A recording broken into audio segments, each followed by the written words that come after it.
Hi, I'm Russ from Pilates Guy, and I'm just going to take you through a short routine of glute engagement work to get those glutes firing again, to get them working and functioning properly.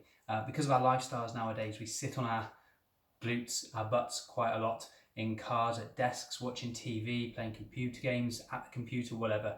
And so they stop working properly. Now they're crucial for keeping us upright and helping support the body in a good posture, but they're also crucial for sports and activity. If you do a lot of running or explosive sports like rugby and that sort of thing, sprinting, you need to use those glutes. You need them strong and functioning. So I'll show you a few exercises that we do in Pilates that focuses on the glutes. Just a couple of exercises and a stretch, but they're really, really good for that glute activation. And you can do this in many different forms, but these are the forms that I would use. So the first exercise we'll do is just individual glute activation. So we're going to come down onto our front. So you can just have your hands stacked in front of you, forehead relaxed down onto those hands. You want those legs about hip distance apart. Just stretch them out and let them come to hip distance apart.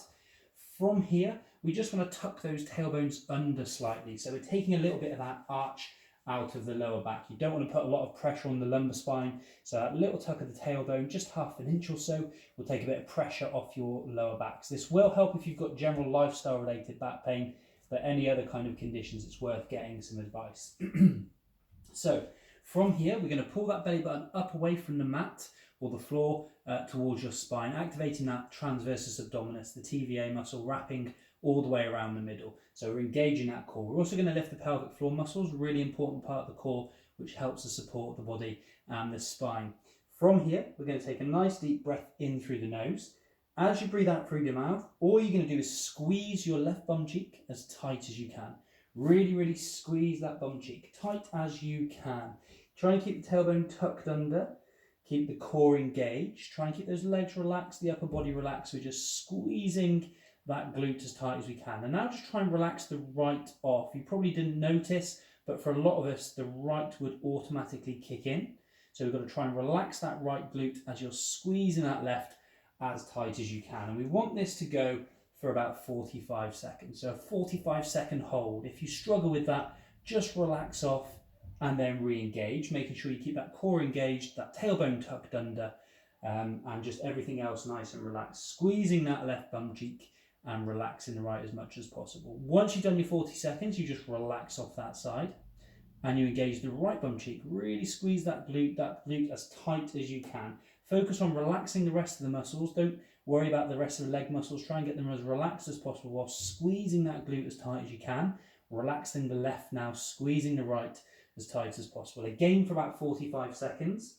As I'm talking to you, I'm looking, but you keep your forehead down on those hands, neck relaxed, squeezing that glute as tight as you can, always breathing in through the nose, out through the mouth, keeping that tailbone slightly tucked under. Don't let it start to arch in the back. Keep that tailbone tucked under.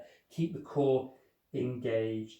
Once you've done 45 seconds of just individual glute squeezes, you can do those when you're sat down or just standing up, but this is a great way to do it because we can progress. So the next option is to squeeze both of those glutes together. So we'll squeeze the glutes as tight as we can, keeping that tailbone tucked, keeping the core engaged, keep breathing in through the nose, out through the mouth, and we're just squeezing those glutes. Squeeze your bum cheeks together as tight as you can. Really, really squeeze. Imagine you've got a £50 note between those bum cheeks and you don't want anyone to take it away, so you're squeezing as tight as you can. So that's a little progression. If you do want to go a little further, we can let those legs lengthen and lift. Now it's important that those legs lengthen before they lift. So they're nice and long, push those toes away from you. You're still squeezing those glutes as tight as you can, keeping that tailbone tucked under, keep that core strong. Everything else is relaxed for the upper body. And you're just lengthening those legs, squeezing those glutes as tight as you can. Now if you want to progress, you can just hold like this for 45 seconds and release.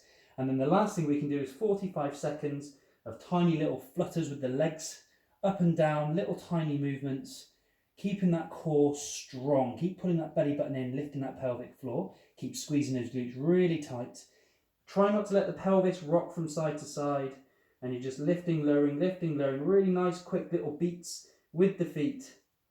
45 seconds and you can then relax down. And that's a really good way to work on that glute engagement. Next exercise we're going to look at is the bridge, shoulder bridge. You'll see this regularly in the gym. Really well-known exercise, one of the most commonly recommended exercises for back pain. You get this if you have a knee replacement. They're likely to give you these to do to strengthen the knees, strengthens and stretches the hip flexors, strengthens the core, but really focuses on those glutes. There's various different options from, you'll see people in the gym with weights, kind of doing their hip thrusts, really focusing on those glutes. We're going to work on the spine as well. So we're going to do these nice and slowly. So we start off in our neutral posture. If you're not sure about neutral, you just do some pelvic tilts backward and forwards. Just make that movement nice and big, and then slow down bit by bit until you come to your natural stop somewhere between those two movements. Take your fingertips under the lower back. You shouldn't be able to get your hands all the way through. There should be a tiny bit of space under there, but not enough to get the hands all the way through. It's a good indication that we're in neutral. We engage the core, pull the belly button down towards the spine, towards the mat, lift the pelvic floor.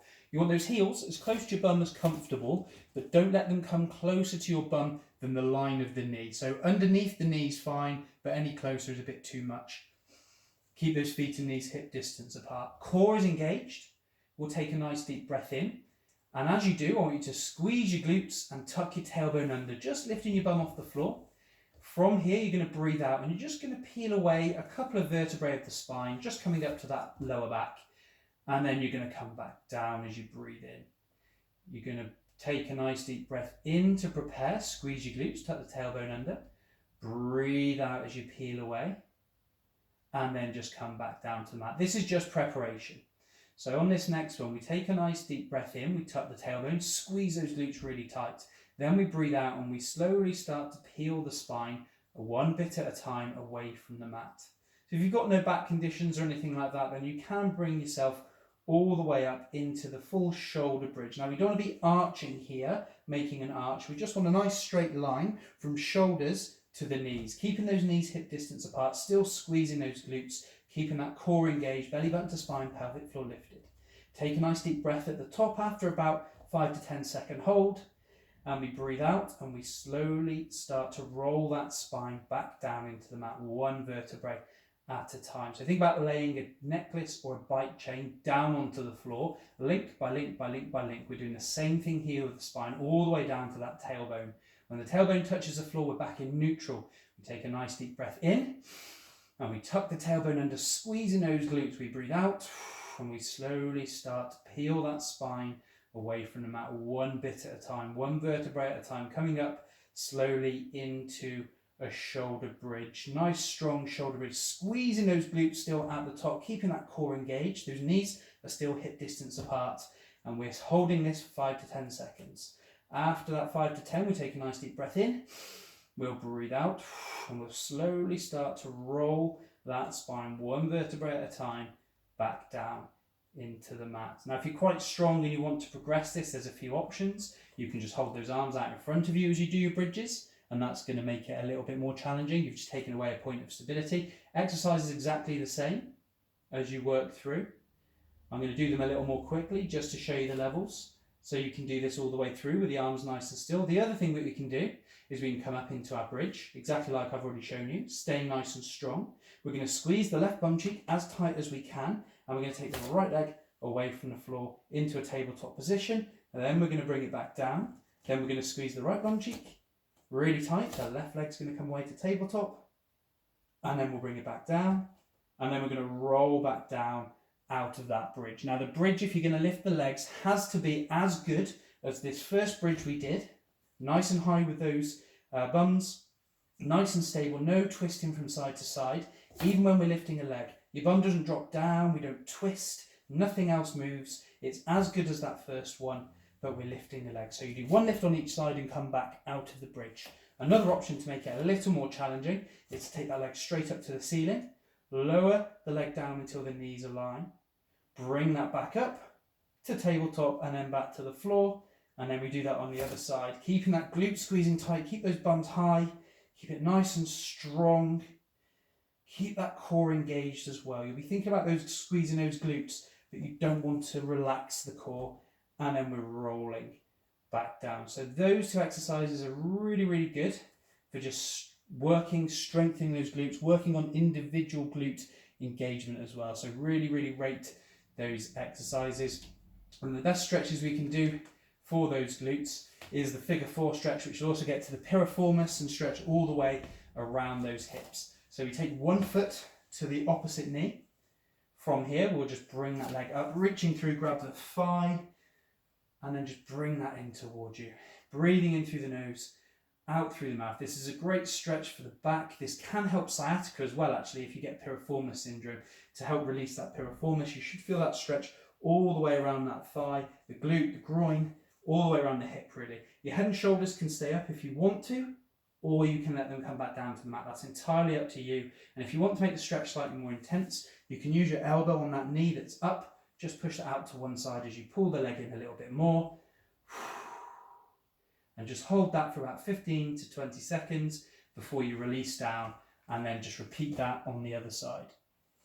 So those are just a couple of exercises I really recommend for your glutes, which I talk about a lot because they're a major problem in our culture nowadays, sitting down a lot. The other very important thing I've mentioned before is stretch your hip flexors if you find you sat down a lot. But hopefully that's useful. I'm Russ from Pilates Guy, and feel free to reach out if you've got any questions. Thank you for watching.